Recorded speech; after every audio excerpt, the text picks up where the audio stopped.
Kembali lagi bersama channel kita semua. Jika Anda suka, jangan lupa komen, like dan subscribe, serta bila Anda berkenan, aktifin subtitlenya supaya ada tulisan teksnya. Kita langsung ke ceritanya. Perintah Kaisar Naga. Bab 5183-5185. Dev memanfaatkan kesempatan ini untuk melepaskan diri dari kepungan barisan hantu dan bergegas menuju Faris. Melihat ini, Faris tidak terkejut melainkan gembira, waktu yang tepat. Ia melesat dan menyatu dengan 9 bendera jiwa, berubah menjadi bayangan hitam raksasa dan bergegas menuju Dev. Keduanya bertarung dalam sekejap, energi pedang emas dan bayangan hantu hitam saling terkait, dan setiap tabrakan meledak dengan kekuatan yang menghancurkan dunia. Langit bergulung-gulung dengan awan gelap, kilat, dan guntur, seolah seluruh dunia gemetar menghadapi pertempuran ini.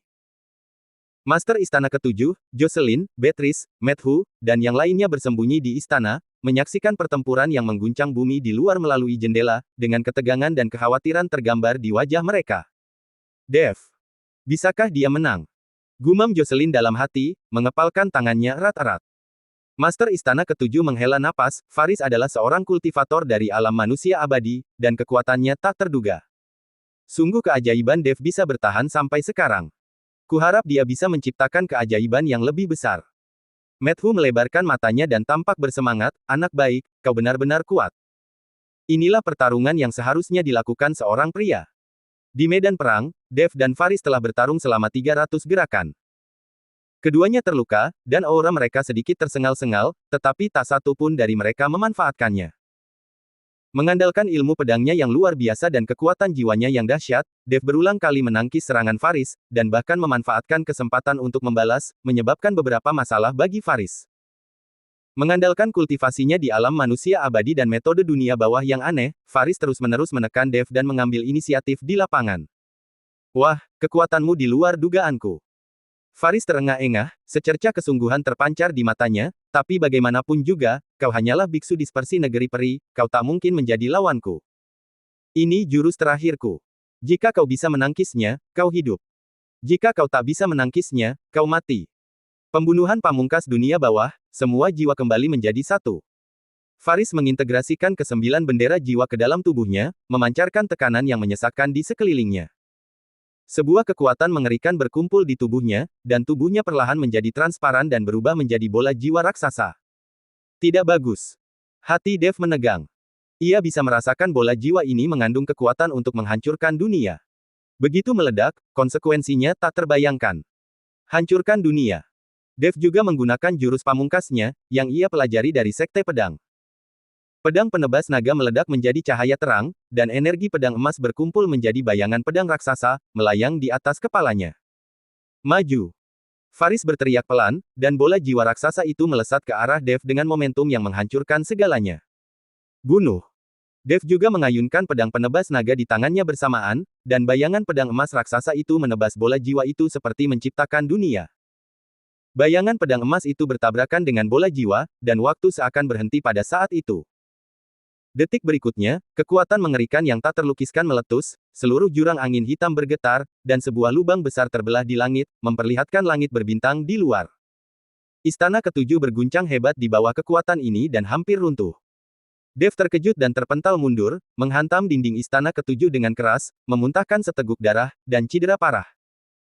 Faris juga terkejut dan jiwanya tercerai-berai, dan bola jiwa raksasa itu langsung hancur berkeping-keping, berubah menjadi asap hitam dan menghilang ke kejauhan. Dev, aku, Faris Yu, ingat balas dendam hari ini. Suatu hari nanti aku akan kembali dan menghancurkanmu dan Istana Ketujuh. Suara Faris bergema di kejauhan, penuh kebencian dan keengganan yang tak berujung. Dev melihat ke arah Faris melarikan diri dan ingin mengejarnya, tetapi ia mendapati dirinya kelelahan. Matanya menjadi gelap dan ia pingsan. Tuan Chen. Dev. Jocelyn, Beatrice, Yun Wuya, dan Matthew bergegas keluar dan membantu Dev berdiri. Melihat wajah Dev yang pucat dan darah di sudut mulutnya, semua orang khawatir. Cepat, bawa Dev ke ruang batu untuk menyembuhkan diri. Kata Master Istana Ketujuh dengan cemas. Dia baru saja sembuh dan kondisinya membaik, tetapi dia sudah terluka parah. Mereka benar-benar takut tubuh Dev tidak akan sanggup menahannya dan akhirnya pingsan. Semua orang buru-buru membawa Dev ke ruang batu. Master Istana Ketujuh mengeluarkan pil bening dan dengan hati-hati memasukkannya ke dalam mulut Dev. Pil itu meleleh di mulutnya, dan kekuatan obat yang lembut perlahan mengalir melalui tubuh Dev, dan wajahnya perlahan-lahan kembali semerah darah. Bagus, Dev baik-baik saja. Jocelyn menangis kegirangan dan menggenggam tangan Dev erat-erat. Beatrice juga menghela napas lega, dengan sedikit kelegaan di matanya. Matthew menepuk dadanya, aku takut setengah mati. Kupikir anak ini akan mati di sini. Tapi sekali lagi, anak ini sangat ganas. Dia mampu mengimbangi alam manusia abadi dan bahkan mengalahkannya. Dia benar-benar monster. Master Istana Ketujuh menghela napas, meskipun Faris lolos, dia pasti tidak akan menyerah. Kali ini, Istana Ketujuh kita telah sepenuhnya menjalin perseteruan mematikan dengan Istana Dao Jahat. Aku khawatir masa depan tidak akan damai. Apa yang kau takutkan? Matthew berkata dengan acuh tak acuh, dengan Dev, apa kau takut dari Istana Dao Jahat? Setelah anak ini sembuh, kita akan langsung pergi ke Istana Dao Jahat dan menghabisi mereka. Master Istana Ketujuh tersenyum pahit dan tidak berkata apa-apa. Dia tahu bahwa Istana Dao Jahat memiliki fondasi yang dalam dan tidak mudah dihadapi. Meskipun Faris dikalahkan kali ini, pasti ada master yang lebih kuat di Istana Dao Jahat.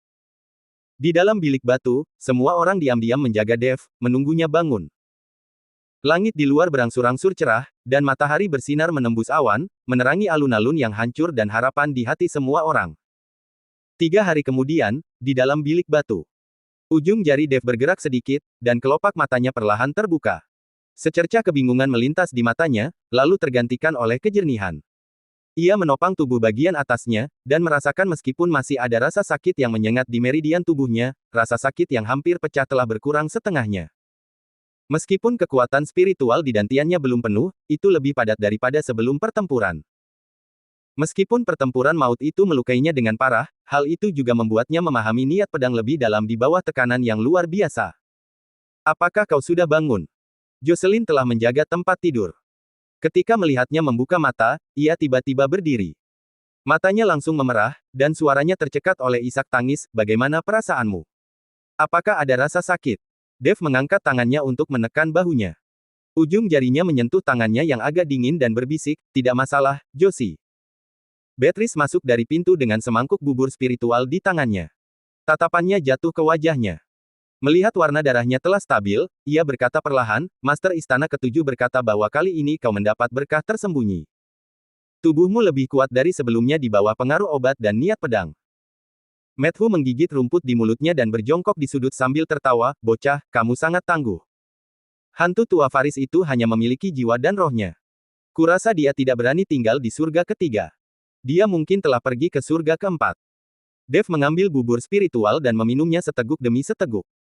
Kekuatan spiritual yang hangat mengalir ke tenggorokannya dan menghangatkan tubuhnya. Dia meletakkan mangkuknya, matanya meredup, kemanapun dia pergi, aku akan mengejarnya. Dev. Jocelyn cemas, kamu baru saja pulih dari luka-lukamu. Surga keempat 100 kali lebih berbahaya daripada surga ketiga. Bahkan jika Faris hanya tersisa jiwanya, ia mungkin menemukan kesempatan untuk pulih di surga keempat. Kamu. Aku tahu. Dev menyela, tetapi nadanya sangat tegas, jika Faris tidak mati, bukankah lukaku akan sia-sia? Master Istana Ketujuh masuk saat ini dan mendesah, surga keempat tidak semudah itu untuk dimasuki. Berapa banyak kultivator puncak di alam dispersi negeri peri telah berubah menjadi abu karena mereka tidak selamat dari kesengsaraan guntur dan tidak dapat mencapai surga keempat. Kamu hanya alam dispersi negeri peri tingkat 6 sekarang. Aku khawatir kau tidak dapat memicu kesengsaraan guntur dan mencapai surga keempat. Bagaimana kamu tahu kalau kamu tidak mencoba? Mata Dev penuh tekad. Dengan kekuatannya yang tampak, seharusnya tidak menjadi masalah untuk memicu kesengsaraan guntur dan menghancurkan jalan surga menuju surga keempat. Di alun-alun di luar Istana Ketujuh, Dev duduk bersila. Ia menarik napas dalam-dalam, dan kekuatan spiritual di tubuhnya bersirkulasi dengan liar. Kultivasi tingkat ke-6 dari dispersi negeri peri dilepaskan tanpa syarat, dan udara di sekitarnya diaduk oleh kekuatan spiritual. Apa yang akan dilakukan Dev? Jocelyn menatap Dev di alun-alun dan bertanya dengan cemas. Master Istana Ketujuh berwajah serius, dia akan dengan paksa memicu kesengsaraan guntur dan menggunakan kekuatan kesengsaraan guntur untuk menghancurkan jalan surga menuju surga keempat. Apa? Seru Jocelyn dan Beatrice bersamaan. Memicu kesengsaraan guntur sangatlah berbahaya. Jika kau tidak hati-hati, kau akan mati. Dev benar-benar ingin menggunakan kekuatan kesengsaraan guntur untuk menghancurkan jalan surga. Ini seperti mempertaruhkan nyawanya sendiri. Di langit, cuaca yang awalnya cerah tiba-tiba menjadi suram, awan gelap berkumpul, ular-ular listrik berkeliaran di awan, dan tekanan mengerikan menyelimuti seluruh jurang angin hitam. Itu dia, kata Master Istana Ketujuh dengan suara berat. Bergemuruh. Guntur ungu pekat muncul dari awan seperti naga, dan menebas Dev dengan aura penghancur segalanya. Dev tiba-tiba membuka matanya, jejak keganasan melintas di matanya, dan kekuatan spiritual di tubuhnya melonjak hingga ekstrim. Pedang penebas naga muncul di tangannya dan menebas ke arah Guntur. Energi pedang emas bertabrakan dengan Guntur ungu, menghasilkan raungan yang memekakkan telinga, dan energi dahsyat menyebar kemana-mana. Dev terkejut dan mundur beberapa langkah, jejak darah mengucur dari sudut mulutnya, tetapi semangat juang di matanya semakin membara. Ayo! Teriak Dev dan mengambil inisiatif untuk bergegas menuju awan petir di langit. Ledakan! Ledakan! Guntur datang silih berganti, beberapa seperti pedang tajam, beberapa seperti palu raksasa, dan beberapa seperti naga, terus-menerus menebas ke arah Dev. Dev mengayunkan pedang penebas naga, menebas Guntur satu demi satu, dan energi pedang emas mengalir melalui Guntur, membentuk penghalang yang kokoh. Namun, kekuatan kesengsaraan Guntur semakin kuat, dan luka-luka mulai muncul di tubuh Dev, dan darah menodai pakaiannya hingga merah. Dev! Jocelyn ketakutan dan tak kuasa menahan diri untuk bergegas membantu, tetapi dihentikan oleh Master Istana Ketujuh. Ini adalah ujian yang harus dia lalui. Kita tidak bisa membantunya. Master Istana Ketujuh berkata dengan suara berat, matanya penuh kekhawatiran. Di alun-alun, aura Dev semakin tak teratur, tetapi tatapannya semakin tajam. Ia bisa merasakan tubuhnya ditempa oleh Guntur, menjadi semakin kuat, dan kekuatan spiritual di tubuhnya terus-menerus dipadatkan dan dipadatkan. Sekarang, jantung Dev tergerak, dan ia mengumpulkan seluruh kekuatan spiritual di tubuhnya ke dalam pedang penebas naga, dan menebas guntur emas yang paling tebal. Energi pedang emas bertabrakan dengan guntur emas, memancarkan cahaya terang, dan seluruh jurang angin hitam diterangi oleh cahaya ini. Krak! Dengan suara nyaring, awan guntur di langit benar-benar terbelah oleh pedang ini, dan sebuah lorong menuju ruang tak dikenal perlahan terbuka di celah tersebut, memancarkan fluktuasi ruang yang kuat.